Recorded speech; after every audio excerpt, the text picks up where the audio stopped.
जय सनातन धर्म की प्रिय सनातनियों, आप सभी का स्वागत है हमारे इस कार्यक्रम में।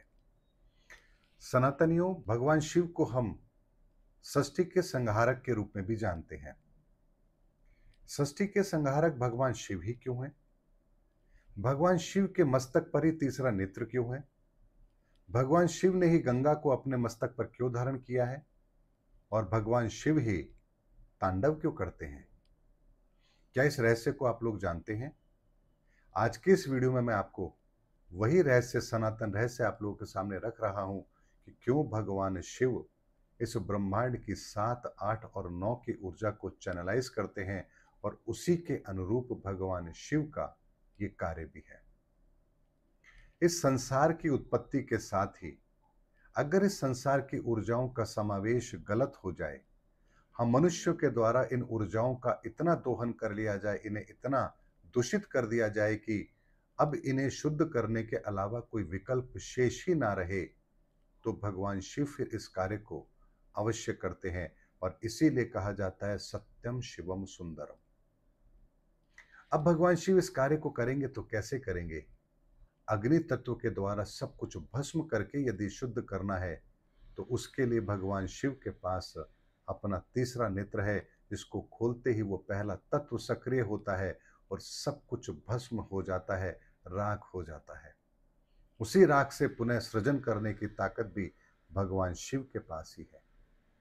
अब बात करें दूसरी, जल तत्व के द्वारा, तो भगवान शिव ने अपने मस्तक पर गंगा को धारण किया है और जल प्रलय के द्वारा भी इस संसार के अंदर हर चीज को व्यवस्थित करने की ताकत भी भगवान शिव के पास है। इसीलिए अग्नि तत्व त्रिनेत्र के द्वारा, जल तत्व अपनी जटा में गंगा के द्वारा, और इन दोनों तत्वों को शुद्ध करने का काम भगवान शिव करते हैं। लेकिन इस संसार की रचना के अंदर तो तीन तत्व महत्वपूर्ण है, अग्नि तत्व, जल तत्व और पृथ्वी तत्व, क्योंकि इन तीन के साथ ही तो इस सृष्टि की रचना हुई है। तो ऐसे में तीसरा तत्व होता है पृथ्वी तत्व, ये धरती। ऐसे में भगवान शिव फिर तांडव करते हैं, और तांडव करते हैं उस नृत्य को कहा जाता है नटराज रूप उनका। जहां वो नटराज रूप में नृत्य करते हैं, तांडव करते हैं, और उनके इस तांडव से पृथ्वी तत्व सही होता है। यानी जितना भी भूस्खलन है या धरती पर जितने भी अर्थक्वेक आते हैं, इस तत्व के द्वारा भी भगवान शिव इस धरा को पुनर्स्थापित करने का काम करते हैं। इसीलिए संहारक के रूप में भगवान शिव की महिमा का वर्णन है, और इन्हीं तीन तत्वों को पुनः समायोजित करने की ताकत भी भगवान शिव के पास है, और इसीलिए उन्हें मुक्ति का दाता भी कहा जाता है। इसीलिए सनातनियों, हमारे धार्मिक शास्त्र ग्रंथ में हमारे किसी भी देवी देवता के संदर्भ में, त्रिदेवों के संदर्भ में, उनके प्रतीकों के रूप में जो कुछ भी कहा गया है, उसका एक एक चीज का अर्थ है, और उस अर्थ की गहराई को समझेंगे, जानेंगे, तभी आप उनके महत्व को भी जान पाएंगे।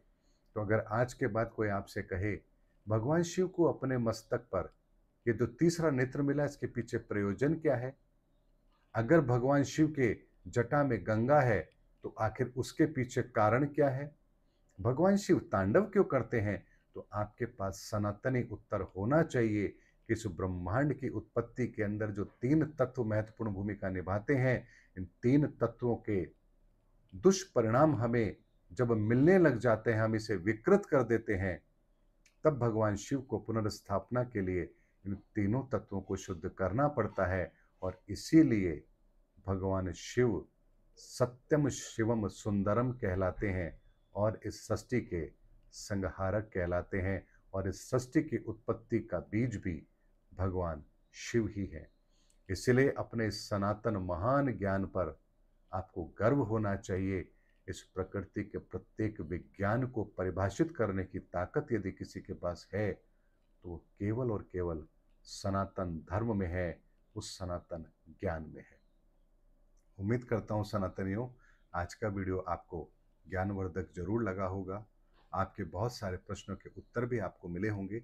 इसी तरह से आपको आगे भी बहुत सारे रहस्य आप लोगों के सामने जरूर रखूंगा।